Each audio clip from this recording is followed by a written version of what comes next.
Yeah, we took Wan'Dale. We good, Pat? Wan'Dale Robinson, obviously out of Kentucky.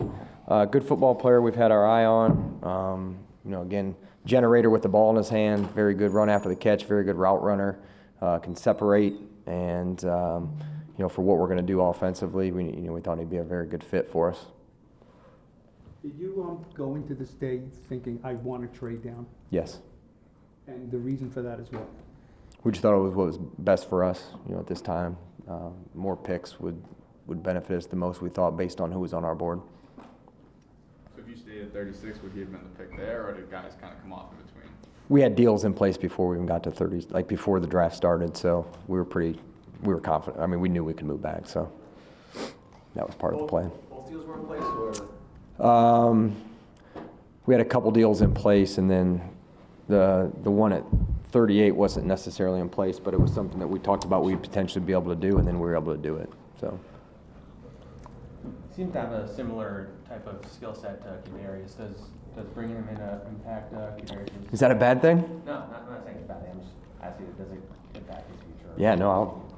You guys saw Kadarius. We'll take as many of those guys as we can on the field. I mean, again, he's a generator. When the ball's in his hands, he's got run after catch. He can separate from DBs. He gets open. He played some running back at Nebraska. This is a versatile piece you can use in your offense.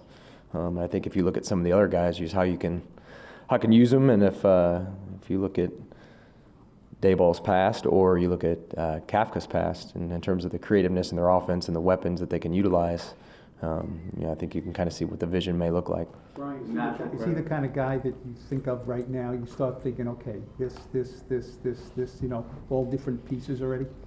Yeah, I think you do that when you evaluate all these prospects, is make sure they're a fit for your team, whether that's a receiver or a guy that plays in the back end, an up front guy, is what can they do for you? And like Joe mentioned, versatile, got quickness, explosiveness. He's tough even for a smaller guy.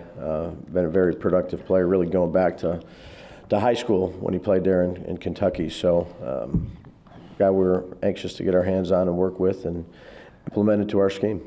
You're not going to be able to coach him bigger. Is his size a concern? I've coached a lot of small guys. Deion Branch, Super Bowl MVP, Isaiah McKenzie last year.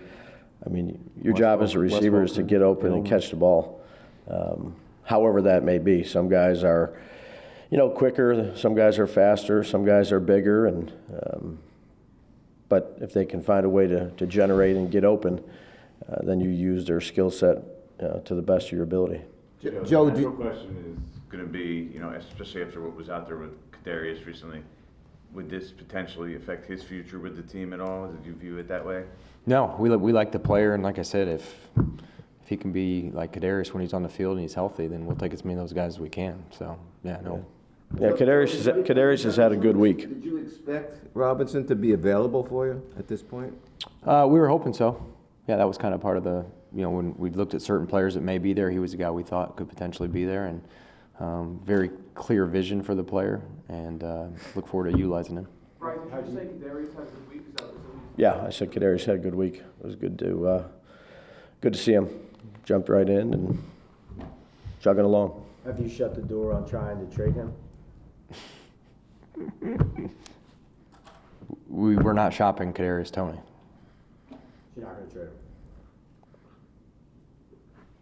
him? Just reflect on what I just said. Yeah.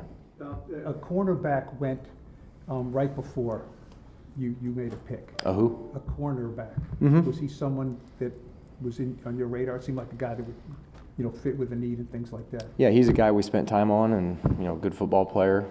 It was Minnesota that took him. But yeah, no, we're happy with who we got in Wan'Dale. You do trade down like that. I mean, you're gonna, you got a bunch of guys circled. You're gonna miss this guy, right? Because that's just the way it is. So did you have like 4 or 5 guys and you said, we're good with all these guys? We had a bunch of guys circled. Some needs that we need to address, so we're working on that, and we'll continue to work on that through tonight and tomorrow. Joe, not that you're shopping those picks, Joe? When you were shopping those picks? I was shopping picks. Yes, shopping. That's something I was shopping. Were you surprised that there weren't many quarterback teams coming up for quarterbacks? Yeah, when teams call you and they want to make moves, you don't really know what you can speculate, but you don't really know what they're coming up for. So we did get some calls from teams from further back today, and we speculated that may be what it was, but you never really know what they're coming up for. So you just have to be, hey, these are the players. There's so many picks I'm moving back, and there's a chance you're going to lose a couple of these players. Is there still going to be somebody there that you're happy with? So that's kind of what we take into account when we do consider moving back, who may or may not be there. You had all day to see how the board fell. Obviously, only one quarterback went in the first round. Did you give any thought to taking a quarterback in the second round? Just value? No, we didn't. Two more real quick. Have teams been unwilling to trade picks next year? It seems like there hasn't been a lot of deals involving 2023 picks. Yeah, it's come up in a couple conversations, but it was moves that really didn't make sense for us. Wasn't a win for us by any means in those conversations that we had. You guys both saw Mackenzie the way he grew up in Buffalo. Is Wan'Dale somebody like that? I mean, do you see similarities to what you guys were able to do with Mackenzie? Yeah, I hate to compare guys from one system to the next. I understand the question, relative to their size and some of their abilities. I'm just anxious to get him in here. He had good production on his college tape, and a guy that we thought we could utilize.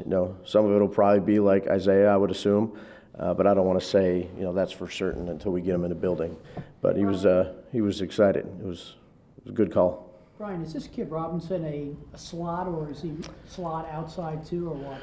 Yeah, I think he can do both. I think he can play inside, and I think he's strong enough and fast enough, even though he's a smaller, shorter guy, that he can contribute outside too. Again, what we're trying to do is putting many generating pieces out there to create space and stretch the field, whether it be vertical or horizontally. And this is another good guy that has ability to run after catch, which is an important aspect of it. And again, receivers, and I understand the questions about they come in all different shapes. There's big, tall guys that can make unbelievable contested catches. There's shorter, quicker guys that give them 5 yards and they're going to create separation. And ultimately our job is to figure out what we have here between KG and KT and Shep, and it's we got to figure out our pieces and put them in the right spot. Slate. He had a bunch of drops, didn't he? I mean, do you see something with his hands or something he can fix? Or I think he's got good hands. Yep.